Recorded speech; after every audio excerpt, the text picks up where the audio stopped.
This video is to talk about when you use the black tip stop on the HPC Blitz machine. Let's talk about that right now.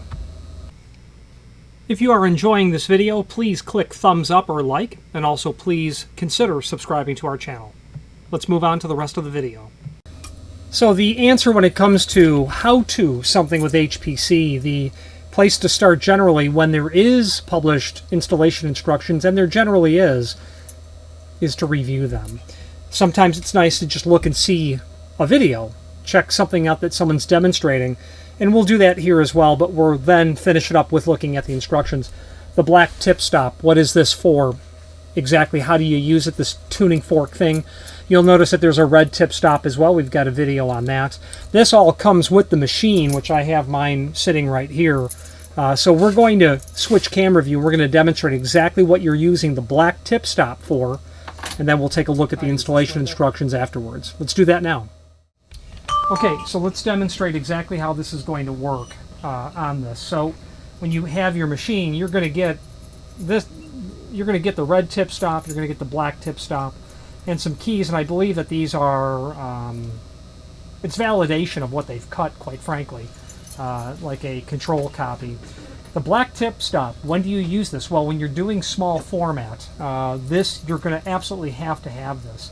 It's really important to have this, otherwise you're not going to be able to correctly gauge where the key goes in the machine, so that you know that when you are at space 1 on the code card and your needle, you are physically at space 1 of your key. And we can use this sample that comes in here, because the important part about keys is the reference point. This key here, which happens to be for a cam lock, which I think is for an access panel or a fire extinguisher cabinet, it has a shoulder right here. When you want to duplicate this key, you'll put it into the you're going to put it into your jaw set, but you're going to use the shoulder stop that's here. Okay. So I'm going to bring my key in, and I'm going to set that against the shoulder stop and tighten it down. I'm shoulder stopped. That's the reference point on this key. It's shoulder stopping. Okay, right here. Now, however, when you're dealing with small format, best Falcon Arrow, things of that nature. All right, so I've realized that we're not going to be able to use our key and our tip stop, so let me actually get a key. Okay, I've got a generic small format key here. So what we end up doing is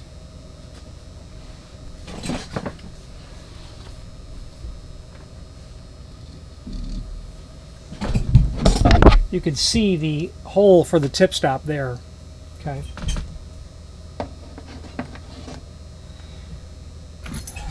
That needs to go in, but the issue is it's important to get it, the short end goes into the hole, and you'll be able to figure that out when you look at the installation instructions. The important part is that you determine how far in it goes. That's something you have to be quite mindful of. Can you get the sensation that it's clicking as I pull it back? Because it is. That would be the correct position. And I'm going to show you why this is the correct position.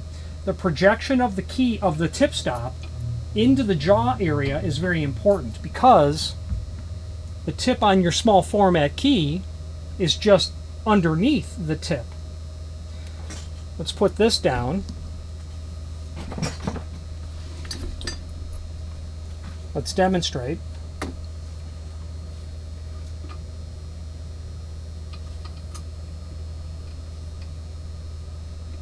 You can see there that the tip, the underside of the key, must hit that tip stop. Only the underside of the key. If that is too far clicked in, then the absolute outside of the tip of the key is what's hitting the stop. That's wrong. You have to pull it back just so it encroaches partially into the area and clicks in place. That's where you're tip stopping.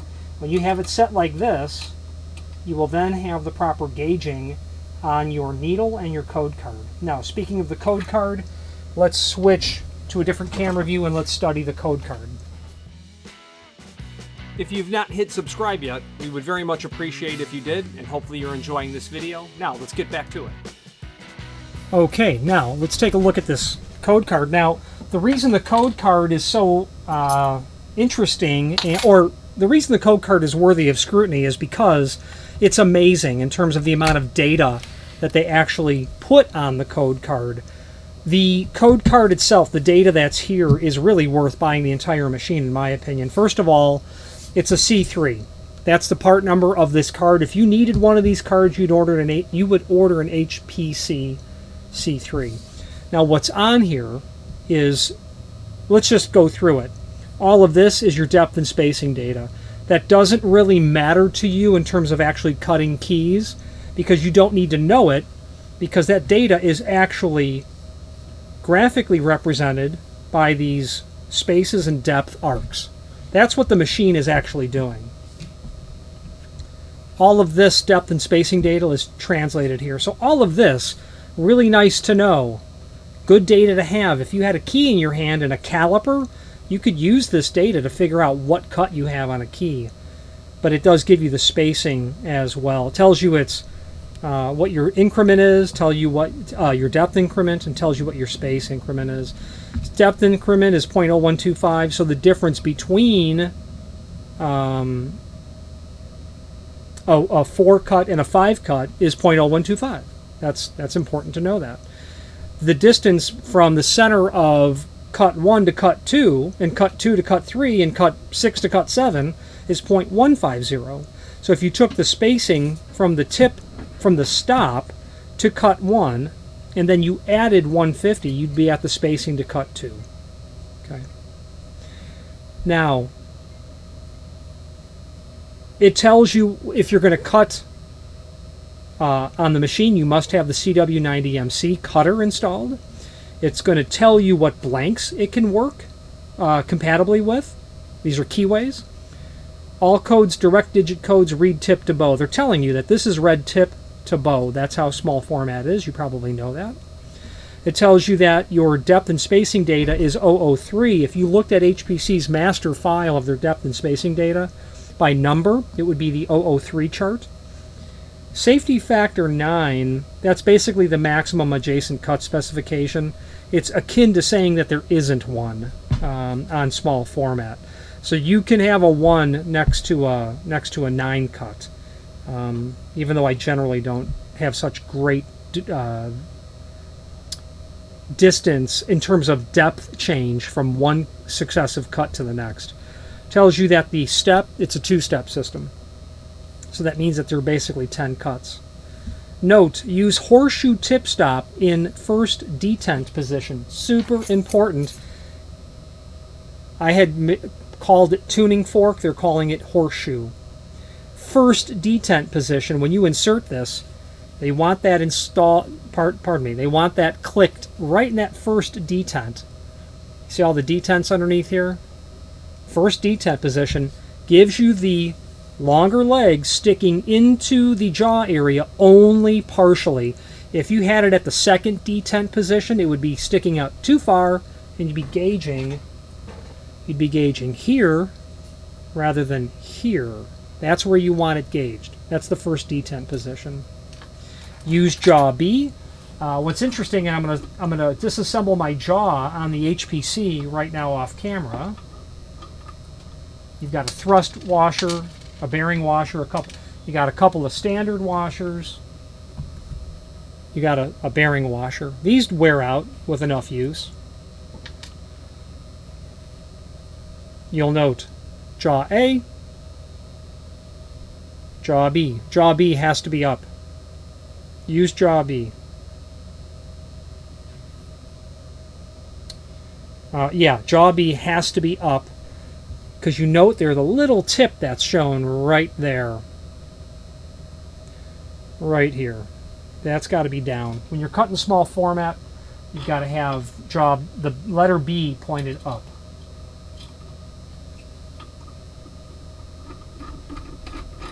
Okay. That's important. Over here, they're basically showing you what they're saying here. They're showing you what it's supposed to look like. Figure 2 is showing you a side view of the first detent position. Okay. Really, really valuable information here. Now, let's switch to the screen view and let's take a closer look at the installation instructions. If you are enjoying this video, please click thumbs up or like, and also please consider subscribing to our channel. Let's move on to the rest of the video. Alright, let's take a look at the manual. So from within our site, if you were to type in Blitz, you'll find a machine, and in the profile you'll find the manual right there. So I'll type in the word black, or Control F for find function, and then black. Yeah, and I'll find a reference to black horseshoe tip gauge 1 through 4. So they're telling us the first detent position. That's important. And I suppose the purpose of this video is also the fact that it's not super obvious when you're just reading the manual. You need to have the machine, you need to have the key, you need to have the tip stop, you need to have the manual, and time to review it all. Now, there is section 3.5. This is the one page that shows you, well, actually, 2 pages. Yeah, so let's go over section 3.5. Black horseshoe tip stop gauging using jaw B. Example, best card C3. That means small format, you know. Arrow, Falcon, it's best. Key is gauged from bottom stop, not the tip. A tip, as I had said earlier, would be like the forward ignition key. That looks like this. That's the tip. The small format is also known as tip stopped, but it's important to know that it's that little notch right there. Not here, not here, it's here. Use the black tip stop, not the red one. Gauge, or the tip stop, pushed inward to first groove position. We've talked about that. That allows our item to project only partially into the jaw area, like this. You're not able to see it because they're showing, because you know part of the key is obstructed, but they're attempting to show that to you. Note special holding and key milling using jaw B side. Key must lay flat against back ledge of bottom jaw as shown. So right in here, the key's got to be perfectly, it's got to be flat against the back side of the jaw.